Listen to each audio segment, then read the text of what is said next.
Bueno, pues nada, lo primero de todo, bienvenidos. Gracias por mostrar vuestro interés por estas charlas que organizamos en el Hospital Clínic Veterinari.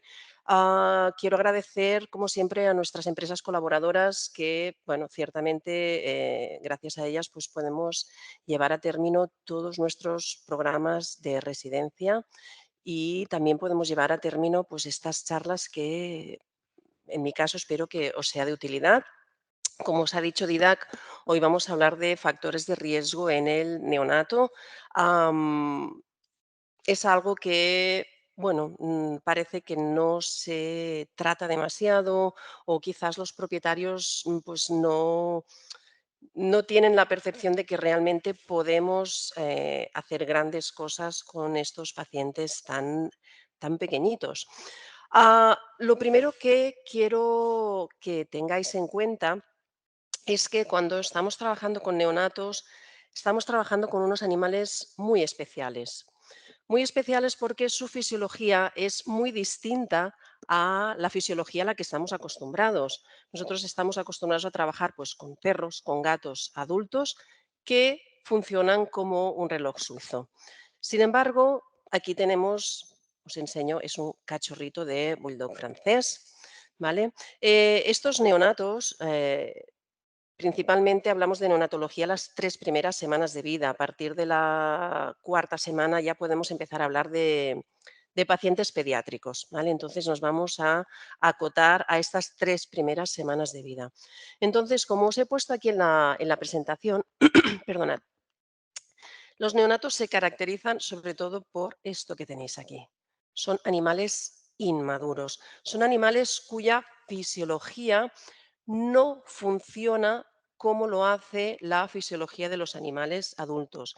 Y esto es a nivel de cualquiera de sus sistemas y órganos, a nivel digestivo, a nivel neurológico, a nivel sensorial. Todo funciona de diferente manera o incluso a veces funciona a medias o ni siquiera funciona. Y esto es algo que tenéis que tener muy presente cuando trabajéis con animales neonatos. Además de esta inmadurez, ¿qué más tenemos que tener en cuenta? Bueno, os he puesto aquí dos dibujitos. Esto es lo que se denomina un nudo infinito celta, que si empezáis en una esquinita y lo vais siguiendo, simplemente os dais cuenta que sigue y no hay un principio ni un final. ¿Por qué utilizo este signo cuando hablo de neonatos? Pues básicamente porque lo que vais a tener entre manos es un paciente que no vais a saber dónde se ha originado el problema. No sabéis si ha tenido un problema de hipotermia, no sabéis si el origen ha sido una deshidratación, no sabéis, simplemente tenemos un paciente con diversos problemas y lo que tenemos que hacer es solventar estos problemas, muchas veces, como os digo, desconociendo el origen de estos problemas. Esto por un lado. Por el otro lado, fijaos en el otro dibujito. Lo que quiero remarcar con esta imagen es que tenemos que trabajar rápido. No tenemos el lujo de disponer de horas para poner soluciones cuando se trata de un neonato. Son animales muy sensibles, son animales muy delicados, de tal manera que el tiempo es un factor que juega en nuestra contra. Así que de seguida que os llegue un neonato no es, bueno, luego lo miro, no, es lo miro ya, porque este luego se va a convertir en una imposibilidad, va a ser demasiado tarde y no vamos a poder hacer nada por este paciente, ¿vale? Entonces, como os digo, un neonato siempre va a ser una urgencia. Bueno, y ahora dicho esto, vamos a entrar en lo que realmente nos ocupa, que son estos factores de riesgo del neonato. Son fundamentalmente estos tres: hipotermia, deshidratación e hipoglucemia. Y vamos a tratarlos los tres un poquito. De hecho, debo deciros que la gran mayoría de problemas o de clínica con la que se va a presentar un neonato está aquí, simplemente en estos tres factores de riesgo. Sí que es cierto que os pueden llegar neonatos con problemas infecciosos, pero la gran mayoría de problemas van a estar causados por estos tres factores de riesgo y no por una infección real. Por lo tanto, solventando estos tres factores de riesgo, vamos a poder salvar la vida de, no todos, obviamente, pero sí que podremos salvar la vida de la gran mayoría de neonatos. Por lo tanto, como os digo, es muy importante conocerlos, es muy importante identificarlos y es muy importante, obviamente, tratarlos. ¿De acuerdo? Vamos a empezar por la hipotermia. ¿Qué ocurre con la hipotermia? Vamos a ver, los neonatos tienen una mayor probabilidad de sufrir hipotermia por su propia fisiología. Como os he dicho, son animales inmaduros, por lo tanto tienen muchas carencias.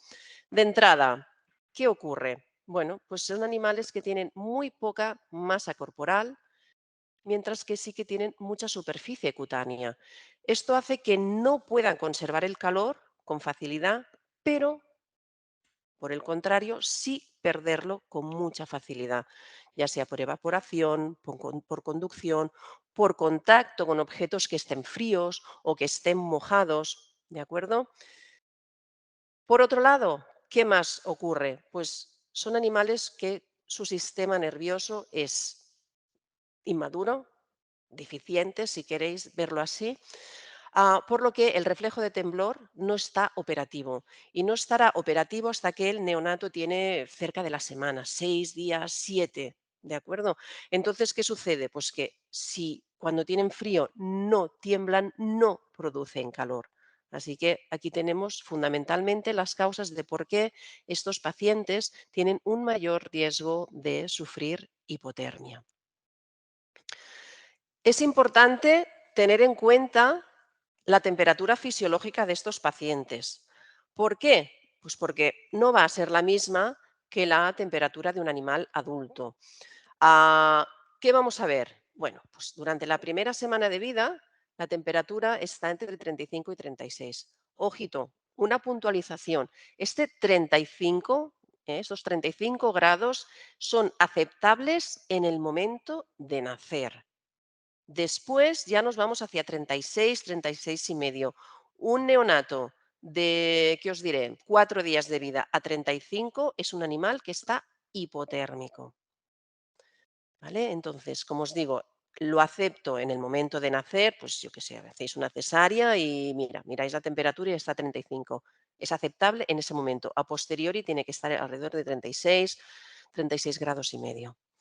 Durante la segunda y la tercera semana de vida ya vamos a subir hasta los 37, 38, más o menos. Y la cuarta semana de vida ya tendremos una temperatura adulta. Es importante que recordéis estas temperaturas.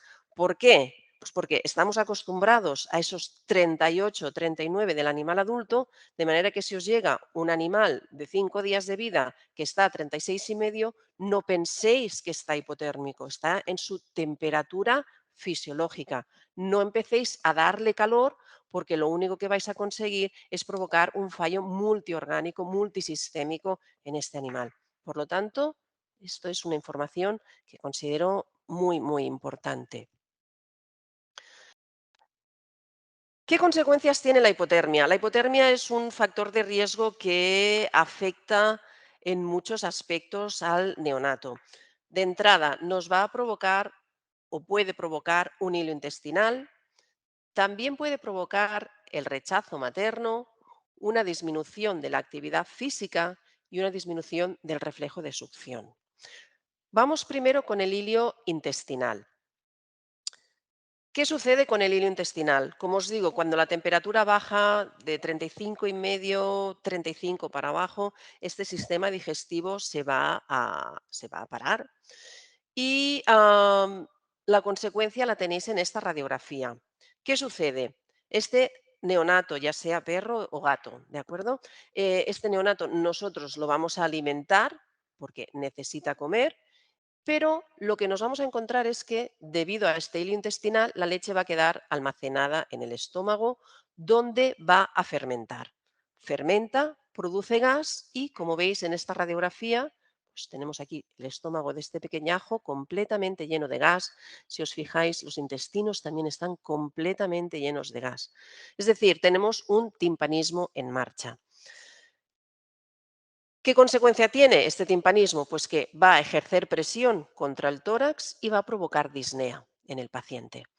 Esta disnea, en consecuencia, va a hacer que el animal respire por la boca, que trague aire, por lo que va a empeorar todavía más el timpanismo. Este timpanismo empeorará más la disnea, el animal tragará más aire y entraremos en un círculo vicioso. Por lo tanto, acordaos, muy importante esta posibilidad. Después, ¿qué más tenemos? El rechazo materno, la actividad física y la disminución del reflejo de succión. El rechazo materno es una respuesta fisiológica de la madre. La madre lo que piensa es que es un animal poco viable, por lo tanto lo va a expulsar del nido, lo va a coger y lo va a sacar porque es invertir esfuerzos en un individuo que tiene pocas probabilidades de supervivencia. Por lo tanto, es es un instinto de amortizar al máximo los recursos. La actividad física, bueno, esto lo sabemos todos. Cuando tenemos frío, pues lo que nos pide el cuerpo es quedarnos quietecitos, taparnos con una manta y no movernos, ¿vale? Y también, como os he dicho, disminuye el reflejo de succión. ¿Qué sucede con todas estas consecuencias? Pues que el animal va a tener una disminución en la ingestión de leche y va a acabar traduciéndose en una hipoglucemia. ¿De acuerdo? Muy bien. Hasta aquí lo que nos conlleva la hipotermia. ¿Cómo lo tratamos? Bueno, obviamente tenemos que subir la temperatura corporal de este animal, pero no vamos a hacerlo directamente sobre el animal. Lo que vamos a hacer es corregir la temperatura ambiental. Importante, ¿de acuerdo? El aumento tiene que ser progresivo, a este ritmo de 1 grado centígrado por hora aproximadamente. Si incrementamos la temperatura demasiado rápido, podemos provocar un fallo multisistémico y matar al animal. Por lo tanto, como os digo, no cogeremos a ese neonato y le empezaremos a dar con el secador a toda temperatura, porque lo que vamos a hacer, como os estoy diciendo, es afectar a su fisiología, sino lo que vamos a hacer es corregir la temperatura. Opciones, claro, lo ideal es esto, pues tener una incubadora. En este caso, bueno, es una incubadora en la que podemos, como veis aquí, podemos controlar la temperatura ambiental, podemos controlar la humedad, tiene conexión de gases, etcétera, etcétera. ¿Que no tenemos esto? Pues por el motivo que sea, pues recurrimos a lo que tengamos en nuestras manos. Mantas, una fuente de calor, pues no sé, un foco pequeñito que nos dé un calor agradable, bolsas de agua caliente, eh, cualquier fuente de calor, si no disponemos de una incubadora. Un pequeño comentario respecto a las bolsas de agua caliente. Am, Tenemos la tentación de poner el agua muy, muy, muy caliente para que esta temperatura pues, se mantenga durante más tiempo. Ojo con esto, está bien que pongáis el agua muy caliente, pero si es el caso, cubridlo bien con mantas. Pensad que la piel del neonato es muy, muy, muy delicada. Entonces, eh, el contacto con algo muy caliente va a provocar quemaduras. Por lo tanto, si la queréis poner al máximo de temperatura, perfecto, pero cubridla bien con mantas, que cuando vosotros pongáis la mano en esas mantas, notéis calorcito, pero no que os queméis o que os dé un calor extremo. ¿Qué más? Bueno, deshidratación. La deshidratación, como habéis visto, también es otro de los factores de riesgo en el neonato y, bueno, esto aparece también en animales adultos.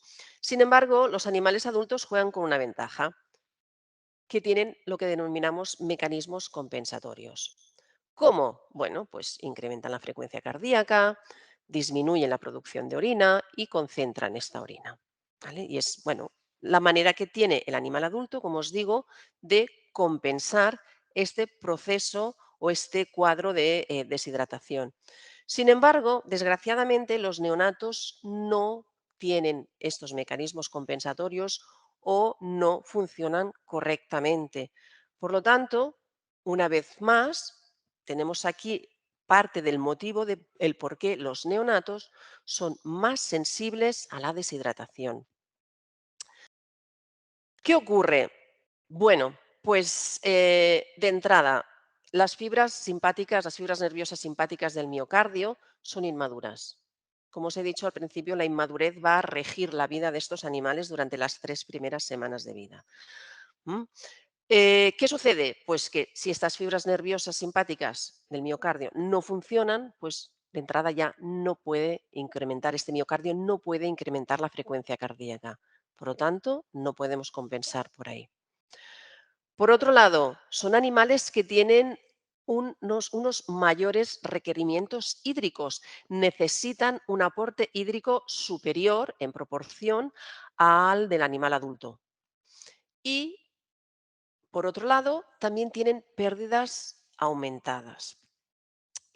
Son animales que sus riñones son inmaduros, por lo tanto, durante las 2 primeras semanas de vida no van a ser capaces de concentrar la orina y, de hecho, la densidad de orina en estos animales, como digo, durante las 2 primeras semanas de vida va a ser bastante más baja que la densidad de orina en el animal adulto.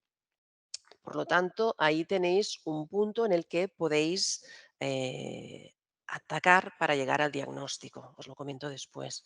¿Vale? También tienen mayores pérdidas porque tienen una mayor frecuencia respiratoria y un mayor gasto metabólico. Entonces, ya veis, deshidratarse es relativamente fácil para estos pacientes. El diagnóstico de la deshidratación no siempre va a ser fácil. El de la hipotermia es muy sencillo. Ponemos un termómetro rectal y ¡pum! Nos da un número, nos da una temperatura y sabemos si está hipotérmico o no lo está.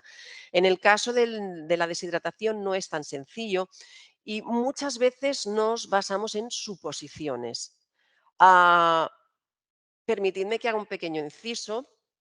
Y es que durante las 3 primeras semanas de vida de un paciente, en estos neonatos, muchos de nuestros diagnósticos son suposiciones. No siempre vamos a llegar a un diagnóstico completamente definitivo. No os agobiéis por esto porque es así. Pienso que tiene, creo que tiene o supongo que tiene. ¿De acuerdo? Entonces, ah, funciona así, como os digo, porque no tenemos posibilidades muchas veces de grandes pruebas diagnósticas, de grandes exploraciones físicas. Entonces, bueno, funcionamos o hay que funcionar un poquito de esta manera. Volviendo al tema de la deshidratación, como os digo, cuando suponemos o cuando pensamos o sospechamos que un neonato está deshidratado, bueno, pues si tiene una diarrea grave, si no está tomando leche, si la ingesta de leche está disminuida, si tiene vómitos graves y también si la densidad de orina es de 1,02. ¿Vale? Es fácil evaluar la densidad de orina. Podemos estimular la producción de orina con una gasita húmeda, con un algodoncito húmedo y podemos recoger esa orina y medir la densidad. Ah, Insisto en que sigue siendo una suposición muchas veces porque, por desgracia, no hay muchos estudios en neonatología que nos permitan conocer su fisiología al 100%. Por lo tanto, esto os podéis basar en ello, en esta densidad de orina de 1,02, ah, pero como os digo, siempre teniendo en cuenta esta escasez de estudios. Si están deshidratados, obviamente, pues tendremos que instaurar un tratamiento de fluidoterapia. Si veis que el animalito llega en un estado bastante grave y que realmente está muy deshidratado, podéis empezar con un bolito de 45 mililitros kilo y después ya podemos pasar a un CRI de 80 mililitros kilo día. ¿Vale? Lo ideal obviamente es que sea intravenoso. Aquí tenéis un gatito Sphinx que vino, este sí, este vino con septicemia. Ah, Pero bueno, os he puesto la foto para que veáis, pues nada, se pone el catéter yugular, todo muy bien vendadito, porque claro, se mueven bastante en realidad, en cuanto se encuentran bien, ruedan continuamente por la incubadora o por la jaulita donde los tengáis hospitalizados. Entonces es importante fijar muy bien este catéter, primero para que no se lo arranquen, segundo para que al arrancárselo no se hagan daño, ¿vale? Os he puesto entre paréntesis que esta fluidoterapia convendría suplementarla con glucosa. Esto siempre basado en la monitorización de la glucosa. Os he puesto monitorización de electrolitos y glucosa. Debería haberlo puesto entre paréntesis electrolitos porque, dado el reducido tamaño del paciente, las extracciones de sangre que podemos hacer son mínimas tanto en frecuencia como en volumen. Entonces, según el tamaño del animal, podréis sacar 3 gotas o podéis sacar 0,2 mililitros, ¿vale? ¿Qué quiero decir con esto? Pues que siempre vais a tener que basaros en ese tamaño concreto para decir, bueno, puedo sacar más o puedo sacar menos. Si la extracción de sangre, el volumen de sangre que podéis extraer es muy mínimo, quedaos con la glucosa. ¿Vale? Evaluad la glucosa primero. ¿Qué os sobra? Bueno, luego vamos a electrolitos.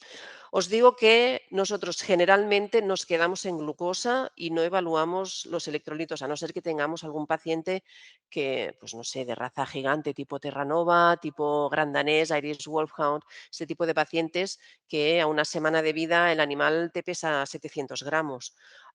No suele ser lo más frecuente, por lo tanto, insisto, generalmente nos quedamos siempre con la glucosa. Y otra cosa muy importante es pesar al paciente, idealmente cada 12 horas, si no podéis cada 24. ¿Por qué? Bueno, por dos motivos. Uno, comprobar que el animal está creciendo, que es fundamental. Y dos, comprobar que el crecimiento es correcto, no el crecimiento, el aumento de peso, debería decir. Comprobar que ese aumento de peso es correcto. Normalmente el incremento de peso diario es de un 10% del peso del día anterior. Si de repente, de un día para el otro, este animal nos ha incrementado en peso un 20% o más, cuidado con esto. ¿Por qué? Porque puede ser que estéis sobrehidratando al animal. Y igual que el animal no es capaz de concentrar la orina para solventar esta deshidratación, por desgracia, tampoco es capaz de diluirla más para eliminar la sobrehidratación. Por lo tanto, sed muy cuidadosos a la hora de administrar fluidoterapia, calculadla bien, porque como os digo, podéis provocar una sobrehidratación y esto nos lo va a decir el peso. ¿De acuerdo? Insisto, si veis que está cogiendo demasiado peso de un día para otro, puede ser que tengamos un problema de sobrehidratación.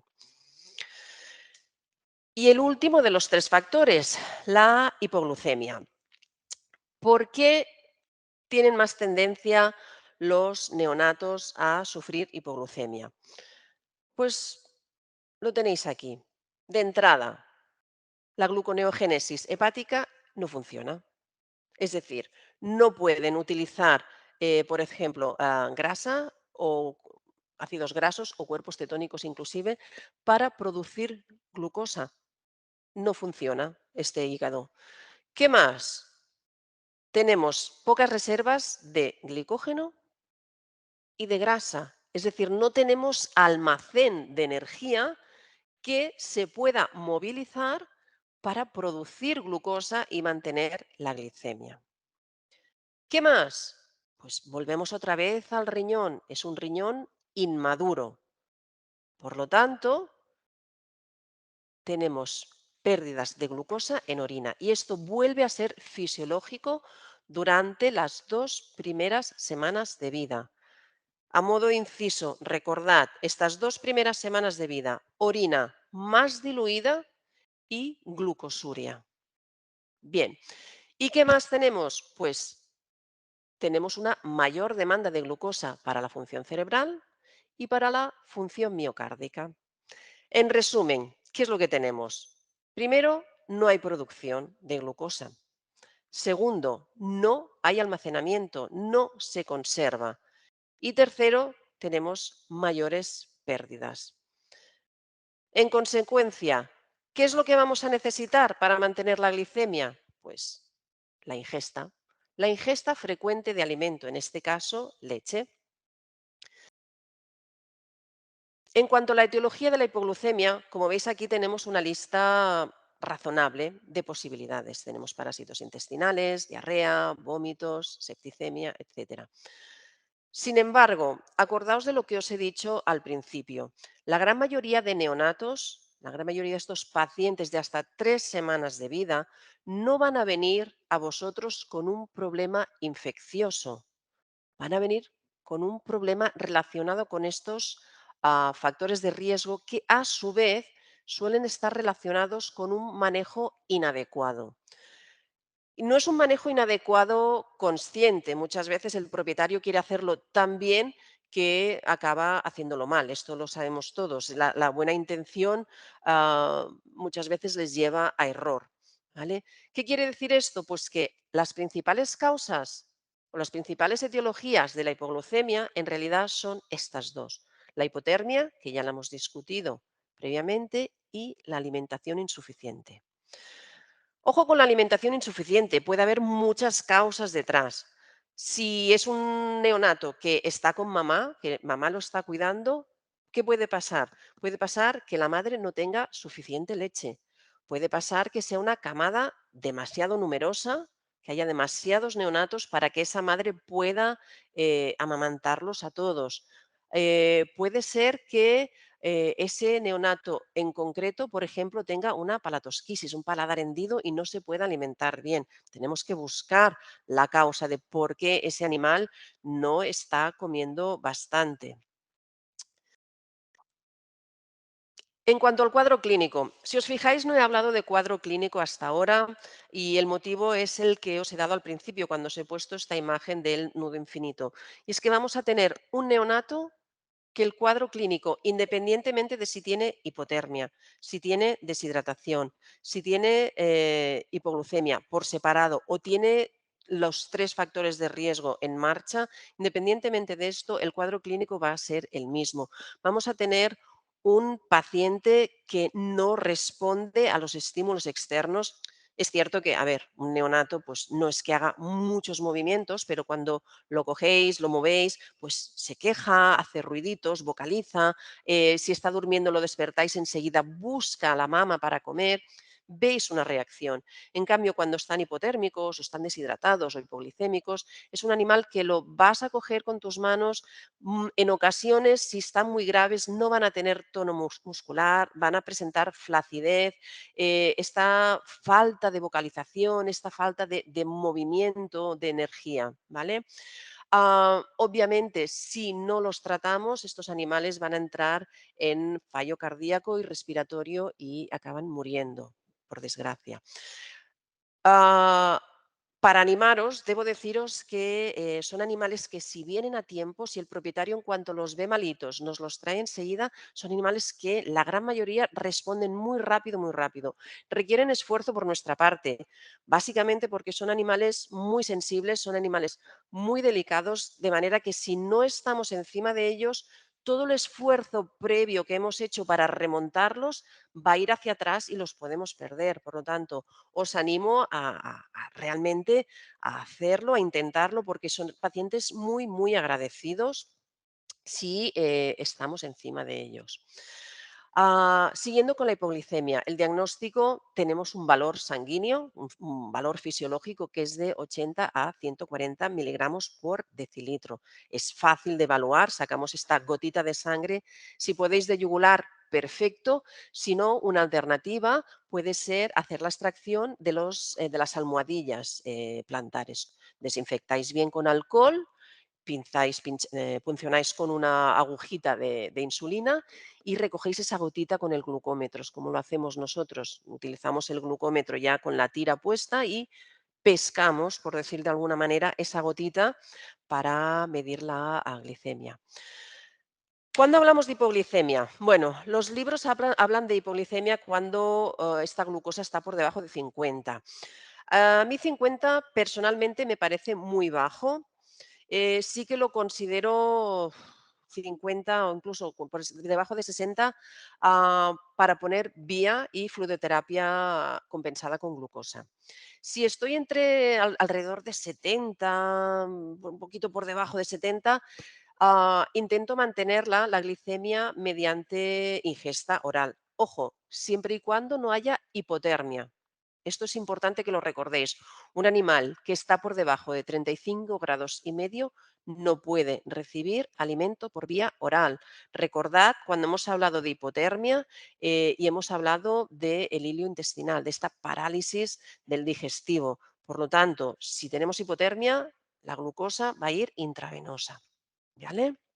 Entonces, insisto, si tiene una hipoglicemia leve y no está hipotérmico, miro de mantenerla mediante ingesta oral. Soy muy consciente de que poner una intrayugular en un cachorro de 150 gramos es difícil, ¿vale? Pero bueno, a veces no nos queda más remedio que intentarlo, porque si no, es un paciente que se nos va a morir, ¿vale?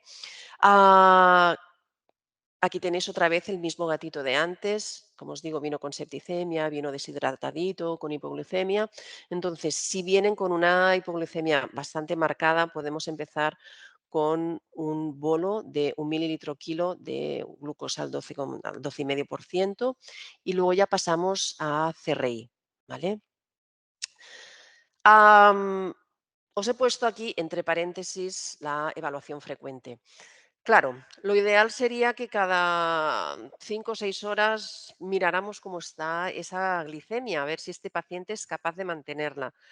Esto va a ser posible dependiendo del tamaño del animal y en qué estado se encuentre.